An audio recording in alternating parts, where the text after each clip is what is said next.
दोस्तों, कहानी की शुरुआत में हम एशली नाम की एक लड़की को देखते हैं जो कि अपनी कार से कहीं जा रही थी। ड्राइव करते हुए एशली को उसकी मॉम का फोन आता है तो वो उनको बताती है कि आज रात को वह बेबी सिटिंग के लिए जा रही है। दरअसल एशली एक अमीर फैमिली के यहाँ पर बेबी सिटिंग किया करती थी, जहाँ पर उसे इस काम के काफी अच्छे पैसे मिलते थे। दूसरी तरफ हम उसी अमीर फैमिली को देखते हैं जिसमें गधा सा पति और एक सुंदर सी पत्नी साथ में रहते थे। अब क्योंकि पत्नी पटाखा दिखती थी और पति हमेशा उस पर लट्टू रहता था, तो पत्नी इसका फायदा उठाते हुए हमेशा उस पर हुक्म चलाती रहती थी। इसके बाद हम लड़कों को देखते हैं जिसमें एक का नाम लूक और दूसरे का नाम गैरेट होता है। वो दोनों अपने फोन में अश्लील वीडियोस देख रहे थे और तभी लूक गैरेट को कहता है कि आज अश्ली वापस घर आ रही है और मैंने सोचा है कि मैं आज उसके साथ कुछ करके ही रहूंगा। लेकिन तभी वहां पर लूक की मॉम आ जाती है और वो दोनों बात को बदल देते हैं। दरअसल यहाँ पर एशली पहले भी लूक की बेबी सिटिंग कर चुकी थी और लूक भी एशली को बहुत पसंद करता था और उसके साथ इंटीमेट होना चाहता था। अगले सीन में हम देखते हैं कि एशली उनके घर पर आती है और उसकी सुंदरता को देखकर बूढ़ा रॉबर्ट उस पर लाइन मारना शुरू कर देता है। तभी वहां पर उसकी वाइफ आती है और एशली को बताती है कि लूक को नींद में चलने की आदत है, इसलिए हम डोर के हैंडल के ऊपर एक पेंसिल रख देते हैं जिससे हमें पता चल जाता है कि लूक अपने कमरे से बाहर निकला था या नहीं। अब सब कुछ बताने के बाद वो दोनों हस्बैंड वाइफ वहां से चले जाते हैं और तभी गैरेट भी लूक को बेस्ट ऑफ लक बोलकर वहां से चला जाता है। फिर हम देखते हैं कि एशली और लूक घर पर अकेले थे और एशली को अपने सामने देखकर लूक बहुत ज्यादा खुश हो रहा था। फिर लूक एशली से पूछता है कि क्या हम साथ में मूवी देखें, तो इस पर एशली उसे बोलती है कि तुम जाकर देख लो, मुझे किसी से फोन पर बात करनी है। दरअसल ये क्रिसमस का टाइम था और एशली का बॉयफ्रेंड उसके साथ इंटीमेट होने के लिए उसे बार बार फोन कर रहा था। तभी बातें करते हुए एशली को वहां पर एक स्पाइडर नजर आता है और वो ये देखकर जोर जोर से चिल्लाना शुरू कर देती है। तभी वहां पर लूक आता है तो एशली उसे बोलती है कि तुम उन्हें मार दो, लेकिन लूक उसे एक कांच में पकड़ लेता है और एशली से कहता है कि इसने तो कुछ भी नहीं किया, जिसके बाद वो उस स्पाइडर को बाहर छोड़ देता है। अब लूक मन ही मन ये सोचकर खुश हो रहा था कि आज मैंने एशली को बचा लिया है और मैं एशली का हीरो हूँ और मेरे अंदर जाते ही एशली मुझसे लिपट जाएगी, लेकिन ऐसा कुछ नहीं होता। एशली अभी भी अपने बॉयफ्रेंड से बात कर रही थी जिसको देखकर लूक को जलन होने लगती है। थोड़ी देर बाद हम देखते हैं कि लूक एक चैंपियन की बोतल लेकर आता है और उसे एशली के सामने पीने लगता है। एशली ये देखकर उस पर गुस्सा करती है और कहती है कि तुम पागल हो गए हो क्या, ये क्या कर रहे हो। लूक उसे कहता है कि मैं बड़ा हो गया हूँ और अब मैं एक मर्द हूँ, इसलिए मैं ये पी सकता हूँ, लेकिन एशली उसे ऐसा करने से मना कर देती है और उससे वो बोतल छीन लेती है। आगे वो दोनों वहाँ पर एक हॉरर मूवी देखते हैं, लेकिन इसी दौरान लूक को पता नहीं क्या होता है, वो सीधा एशली पर टूट पड़ता है और उसे किस करने लगता है, लेकिन एशली उसे वहीं पर रोक देती है और कहती है कि अभी तुम एक बच्चे हो और मेरा ऑलरेडी एक बॉयफ्रेंड है। अब ये सुनकर लूक को बिल्कुल भी अच्छा नहीं लगता और वह नाराज हो जाता है। तभी वहां पर फोन की घंटी बजती है और एशली जब फोन उठाती है तो उसे सामने से कोई भी जवाब नहीं मिलता। थोड़ी देर बाद फोन वापस बजता है और इस बार फोन में से एक आदमी की आवाज आती है जो उसे कहता है कि मैं तुम्हें देख सकता हूँ। अब ये सुनकर एशली को लगता है कि शायद उसका बॉयफ्रेंड उसके साथ मजाक कर रहा है, इसलिए वो उससे गुस्सा हो जाती है। एशली यहाँ पर पहले से ही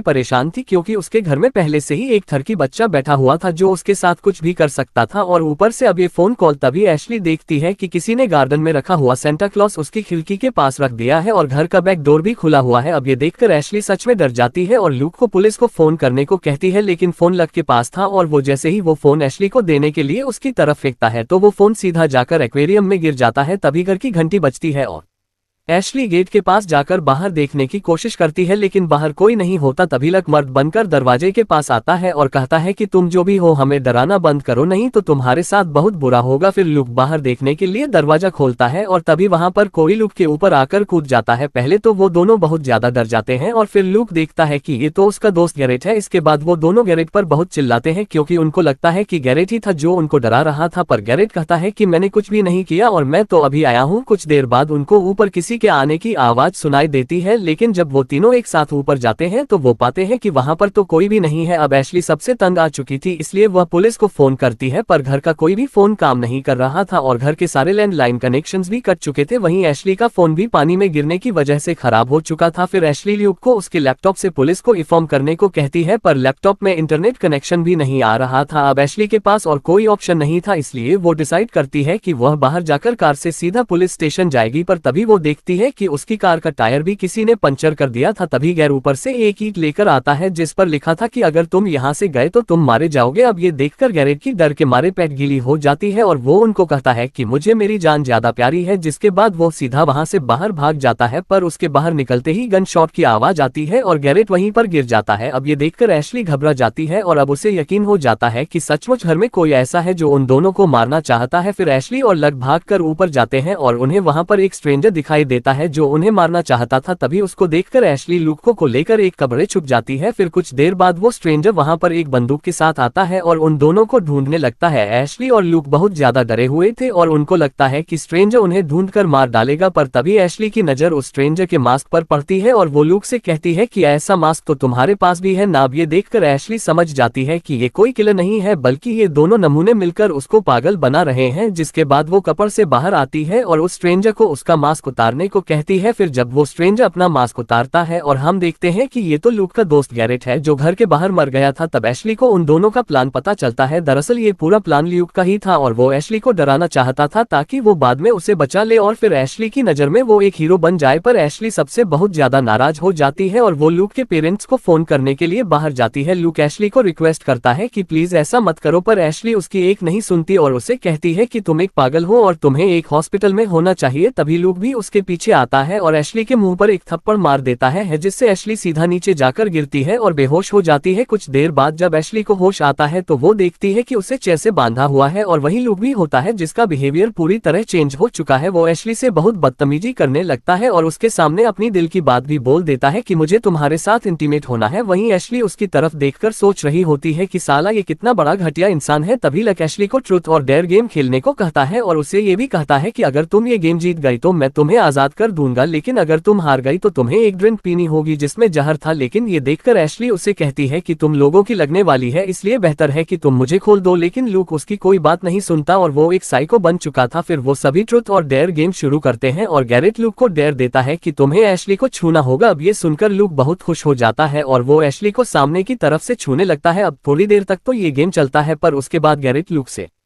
कहता है कि मुझे ये सब ठीक नहीं लग रहा, इसलिए अब हमें ये सब बंद कर देना चाहिए। पर इस पर लूक उसे कहता है कि अभी तो मजा आना शुरू हुआ है और आगे तो इससे भी अच्छी चीजें होने वाली हैं। तभी अचानक घर की घंटी बजती है और लूक देखता है कि वहां पर एशली का बॉयफ्रेंड रिकी आया था। लूक उसे अंदर आने नहीं देना चाहता था, इसलिए वो रिकी से कहता है कि एशली तुमसे बात नहीं करना चाहती, इसलिए तुम यहाँ से चले जाओ। लेकिन रिकी जबरदस्ती अंदर आ जाता है और एशली को वहां पर ढूंढने लगता है। वहीं एशली भी आवाज निकालने की कोशिश कर रही थी ताकि रिकी आकर उसे ढूंढ ले, लेकिन रिकी उसे ढूंढ पाता। पर उससे पहले ही लूक उसके पीछे एक बेसबॉल बैट लेकर आता है और उसके सर पर मारकर उसे वहीं पर बेहोश कर देता है। थोड़ी देर बाद जब रिकी को होश आता है तो वह देखता है कि वह भी एशली के साथ बंधा हुआ है। एशली उससे पूछती है कि तुम यहाँ पर क्यों आए, जिस पर रिकी फोन की तरफ इशारा करता है। तभी हम व्यूवर्स को पता चलता है कि लूक ने ही उसे एशली के फोन से मैसेज करके यहाँ पर बुलाया था। इसके बाद हम देखते हैं कि जब ये लोग रिकी को पकड़ रहे थे उसी वक्त एशली जमीन पर पड़ा हुआ कांच का टुकड़ा उठाकर अपने हाथ में छुपा लेती है ताकि वह इससे खुद को खोल सके। थोड़ी देर बाद लक रिकी को हॉल में ले जाता है और उसके ऊपर एक पेंट का डिब्बा फेंकने लगता है। अगर यह पेंट का डिब्बा रिकी के सर पर लगा तो रिकी वहीं पर टपक जाएगा। अब गैरेट भी ये सब देखकर बहुत डर जाता है और वो लूक से कहता है कि तुम ये सब क्यों कर रहे हो। वहीं रिकी भी बहुत ज्यादा डर जाता है और एशली को आवाजें लगाने लगता है। दूसरी तरफ एशली उस कांच के टुकड़े से खुद को खोल चुकी थी और जैसे ही वो लूक के पास आती है लूक उस पेंट के डिब्बे को नीचे गिरा देता है जो सीधा आकर रिकी के सर पर लगता है और रिकी की वहीं पर मौत हो जाती है। अब लूक के सब देखकर बहुत खुश हो रहा था क्योंकि उसे खुद पर यकीन था कि वह कभी भी पकड़ा नहीं जाएगा। तभी एशली लूक को गन दिखाकर उसे डराने लगती है पर लूक इससे डरता नहीं क्योंकि वो गन खाली थी। अब ये देखकर एशली वहां से भागने लगती है और जैसे ही वह घर से बाहर जाती है वहां पर कहीं से एक उड़ती हुई ईंट आकर सीधा उसके सर पर लगती है जिससे वह वहीं पर बेहोश हो जाती है। दोस्तों ये सभी चीजें लूक ने पहले से ही प्लान करी हुई थी और एक 12 साल का बच्चा इतना बड़ा साइको हो सकता है ये किसी ने भी नहीं सोचा था। फिर एशली की आंख खुलती है और वो देखती है कि लूक ने उसे फिर से बांध दिया है। थोड़ी देर बाद फिर से घर की घंटी बजती है। यहाँ पर एशली का एक और एक्स बॉयफ्रेंड आया हुआ था जिसे लूक ने मैसेज करके बुलाया था। फिर लूक उसके एक्स बॉयफ्रेंड के पास जाता है और उसे एक सॉरी लेटर लिखवाता है ये बोलकर कि उसे ये सब एशली ने करने के लिए बोला है। आगे जब वो उस लेटर को लिख रहा था तभी पीछे से लूक एक रस्सी लेकर आता है और उसके गले में बांधकर उसे लटका देता है। वहीं दूसरी तरफ गैरेट को एशली अपनी बातों में फंसा लेती है और उसे खुद को खोलने लगती है। वहीं गैरेट भी उसे खोलने ही वाला था कि तभी वहां पर लूक आता है और ये देखकर वो उसे गोली मार देता है। इसके बाद लूक एशली के पास जाता है और उसके गले में चाकू मार कर उसे भी मार डालता है। थोड़ी देर बाद वो अपने फोन में देखता है कि उसके पेरेंट्स भी घर पर आने वाले हैं तो वो यहाँ का पूरा सन्ने इस तरह बना देता है कि सबको लगे कि यह सब एशली के एक्स बॉयफ्रेंड ने किया है और लूक खुद अपने कमरे में जाकर सोने का नाटक करने लगता है। थोड़ी देर बाद जब उसके पेरेंट्स घर पर आते हैं तो वो ये सब देखकर तुरंत पुलिस को फोन करते हैं। फिर लूक की मॉम भागती हुई कमरे में आती है और वो देखती है कि लूक तो वहाँ पर सो रहा था और ऐसा दिखा रहा था कि उसे कुछ पता भी नहीं कि घर में क्या हुआ है। फिर मूवी के लास्ट में हम पुलिस वालों को देखते हैं जो कि आपस में बात कर रहे रहे थे कि इनमें से एक जिंदा बचा हुआ है। अब ये सुनकर लुक भागकर सीधा खिड़की के पास जाता है और देखता है कि एशली अभी भी जिंदा है। वह उसे जाते हुए अपनी फिंगर दिखा के जाती है, जिसका मतलब था कि अब वह वापस आएगी लक से बदला लेने के लिए। और दोस्तों, इसी के साथ ही यह कहानी यहीं खत्म हो जाती है।